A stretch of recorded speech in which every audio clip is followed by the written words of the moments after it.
जय गुरुदेव। अब थोड़ा भजन बैठे हो।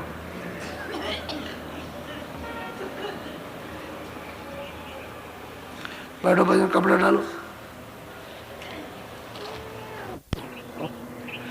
2 दिन दिवाली के होते हैं। अब वो अलग अलग है, साधुओं के अलग होती है, वैष्णव के और लोगों के अलग होती है, लेकिन 7-8 को दोनों दिन है। तो अभी आने वाली है खेत में लोग जो है तो रावटी टेंट लगवा देंगे, लोग बहुत आएंगे।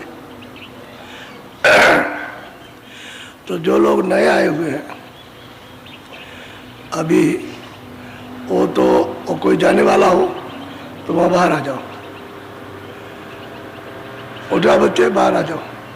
जो नया हो, कोई जाने वाला हो, या जो अभी आए हो उनमें से बाहर लेन में बैठ जाओ। जल्दी से जाओ, जल्दी से। और आप लोग जो बाकी हो थोड़ा सा ध्यान पे बैठ जाओ। बाकी लोग ध्यान पे बैठ जाओ थोड़ा सा। निशान है, समझ के सबका अलग अलग है, इनका यही रहेगा, दूसरा निशान कहीं नहीं, ये दूसरा आकार रहेगा। अब इसमें ये किसी ने तो साक्षात्कार कर लिया और किसी ने उसकी झलक देखी, तो झलक ही में कुर्बान हो गया। कहते हैं कि इसकी ज्योति देखने से बड़ा अद्भुत, मामूली ज्योति तो नहीं है, जो 3 लोग का मालिक है उसकी ज्योति कम नहीं। कितना उसमें प्रकाश है और कितनी उसमें किरणें हैं, और क्या क्या जुदा जुदा तीनों लोगों का अलग अलग ये काम दे रही, वो तो वहाँ दिखाई देता है कि ये किरणें इस लोक का काम देती है, किरणें इस लोक का काम देती है, ये स्वर्ग का वैकुंठ का काम, ये इसका काम, ये मृतलोक का काम दे रही, अलग अलग है, धाराएं हैं उनकी, इसलिए वो कहते हैं ज्योति स्वरूप है। बड़ी धाराएं गिनने में नहीं आ सकती, तो ये कहते हैं कि वो दिखाई देते। जब वो देखोगे तब आप ऊपर रास्ते में धंसोगे, तो कहते हैं बंकनाल का टेढ़ा रास्ता है। तो जब तिल पर जमाओगे तभी तो अंदर में धंसोगे, तिल खुलेगा तब तो आँख खुलेगी, और तिल नहीं खुलेगा तो आँख भी बंद है, तीसरी आँख बंद रहेगी। तो कहते हैं दृष्टि को संभाल के तिल पर जमा करके रखो, तब ये काम बन। बोलो। सोन शेखर चंद्र पेख 10वां द्वार से कहते हैं कि भाई सुन चढ़ जाओ 10वें द्वार में। तो 10वें द्वार में जो बैठे हुए हैं कहते हैं कि अब ये बंकनाल के रास्ते में जाओगे तो ऊपर ब्रह्म में जाएगा, उनका साक्षात्कार। ऊपर में जाओगे सुन की तरफ तो फिर उसको देखो, देखना कहते देखना, कि चलो वहाँ देखो चल के, वो 10वां द्वार है, उसी को पार ब्रह्म कहते हैं। मुसलमान इनको अल्लाह कहते हैं, और त्रिकुटी में जो बैठे हुए उनको कहते हैं रब, और सैदलकर में बैठे उनको खुदा कहते हैं। अपने यहाँ उनको परमात्मा कहते हैं हिंदी भाषा में, और वो खुदा कहते हैं, और ऊपर वाले को रब कहते हैं, आप ब्रह्म कहते हो। भाई इतना ही अंतर है, शब्दों का अंतर है, बात तो एक ही है। और वो कहते हैं कि रब है, वो ये कहता है आप कहते हैं, तो कहते नहीं मुसलमान की रब की कसम और रब की और रब ये क्या करते हैं। तो उनको तो पता नहीं किसी की कसम खाओ, उससे क्या होने वाला, कुछ नहीं। ऊपर में जाओ तो 10वां द्वार कहते वहाँ चलो, उस पे को देखो चल के अपनी आँख में। बोलो। सरबर में मुक्ति लेख किंगरी धोने सुने विशेष। वो सरवर है, बहुत बड़ा तालाब, उसी को मानसरोवर कहते हैं। कहते हैं कि अगर तुझे उस मुक्ति का भेद जानना है तो पहले स्नान कर उस सरवर में। और वहाँ कौन रहते, यानी वो कहते हैं गोस्वामी कि तीर तीर देवों के मंदिर, यानी किनारे किनारे जैसे देवता लोग बसते उसके, तो कितना बड़ा वो बस सरवर है। सरवर कहते हैं तालाब, कहते हैं तू वहाँ चल पेक देख और उसमें स्नान कर, वहाँ नहा। जब वो नहाएगा तभी तेरा हंस रूप निकलेगा, और हंस रूप होगा तो मोती चुमेगा। यह है उसका प्रमाण, ही है कि जैसे हंस रूप हुआ उसका तो मोती चुमेगा, मोती चुमता है वो। तो चल वहाँ सरवर को, वहाँ उसमें स्नान करो, देख वहाँ कौन कौन रहता है वहाँ सरवर के किनारे किनारे। वो तो सरवर कितना बड़ा, वो तो ये आपके ईश्वर का 3 लोक नहीं है इतना बड़ा, और ना इस ऊपर ब्रह्म का इतना लोक बड़ा, वो तो इतना बड़ा तालाब है, उसको मानसरोवर कहते हैं। लेकिन प्रमाण संतों ने इतना दिया है कि जो अमृतसर में जो तालाब है उसका एक उन्होंने कहीं कहीं किसी महात्मा ने उनका बताया कि मतलब ऐसा। लेकिन ये तो बाहर का है, वो तो बहुत बड़ा, बहुत बड़ा। उसके सामने 3 लोग क्या चीज़ है उस सरवर के सामने। कहते वहाँ चल और वहाँ स्नान करो, फिर देख तो क्या तेरा हंस रूप निकलेगा। और मोती चूंगड़ा बोलो महासोनयंद घोर घाटय गम सुगम। अब वो कहते हैं कि भाई माँ तुम ऊपर में, जैसे ही 10वें द्वार में उसका पार्वती का दर्शन हुआ उसका, तो आगे जाए वो तो मतलब ये है कि उसका उसके बाद में नाका उसका, तब जाके कहते हैं महासुन का, कहते हैं अंधघोर है वो मैदान ही इतना खरबों खरबों खरबों योजन लंबा इतना मैदान है उसमें कि कहते कुछ नहीं दिखाई देता। कुछ का मतलब इतना प्रकाश है कि सूरज की आंख बिल्कुल एकदम से उसमें बंद, उसको बर्दाश्त नहीं कर सकती। तभी तो उसको प्रयाग में स्नान करना,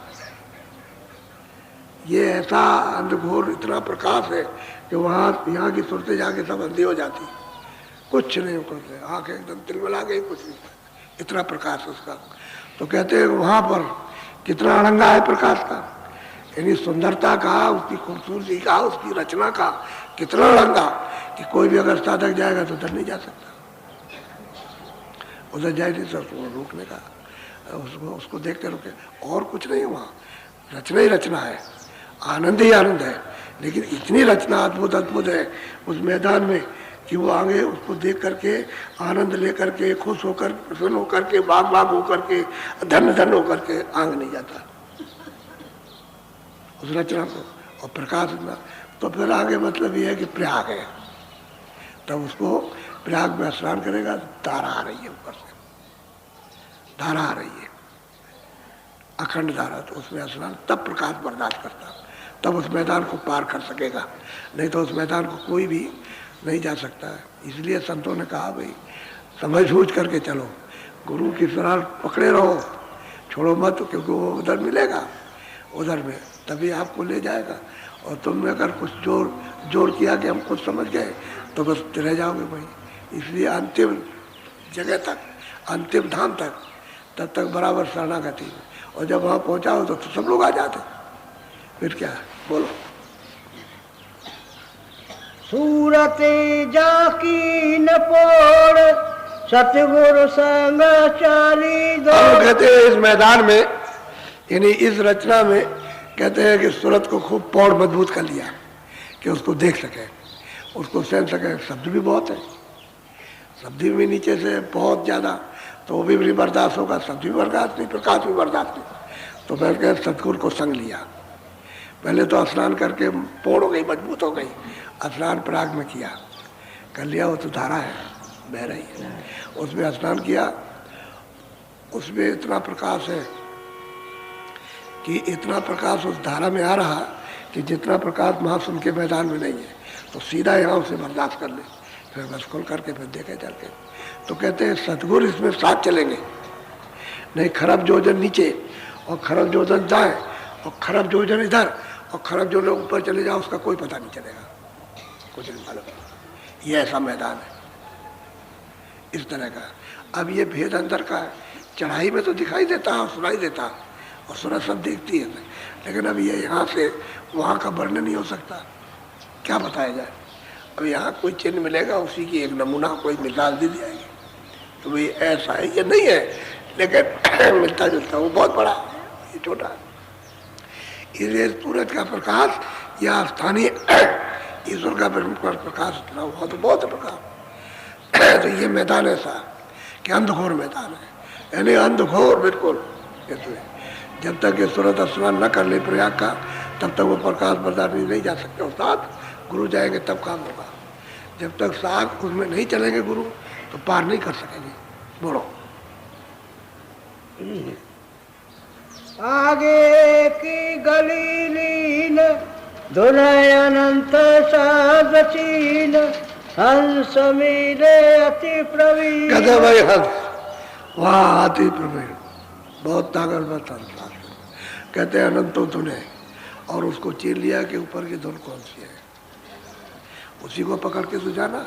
तभी तो कहते हैं कि ये धुनें पकड़ो, और मंडलों पर बहुत धुनें आ रही हैं, तो अगर सबको सुनेंगे आप तो आप नहीं ऊपर चढ़े होगे, तो जो नामदान के वक्त में जो महात्मा देते हैं उस धुन को याद रखो, और जब वो सुन लो तो उसी धुन को खोजो, उसी में, तो उसी में वो मिल जाएगी, उसी में हो रही है। लेकिन वो और धुनें इतनी हो रही है कि आपकी क्यों नहीं समझ में आता कि सूरत गंदी है। सूरत साफ हो जाए तब तो पहचान ले। तो सूरत के कानों पर मैल है, आँख पर भी मैल है, इसलिए वो पहचानने में नहीं आती।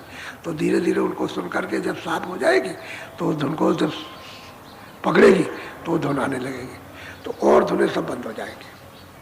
वही धुन उसको पकड़ के फिर चढ़ना उसको। ऐसे ही सब स्थानों पर है, ऐसे ही सैदल कमल के ऊपर, और फिर ऐसे ही मतलब त्रिकुटी के ऊपर, सब जगह पर ऐसा ही है। तो कहते हैं अनंतों धुनें, फिर जो बताया उस धुन को पकड़ लिया उसने। सुन लीजिए आप ऊपर से जो आ रहे, क्योंकि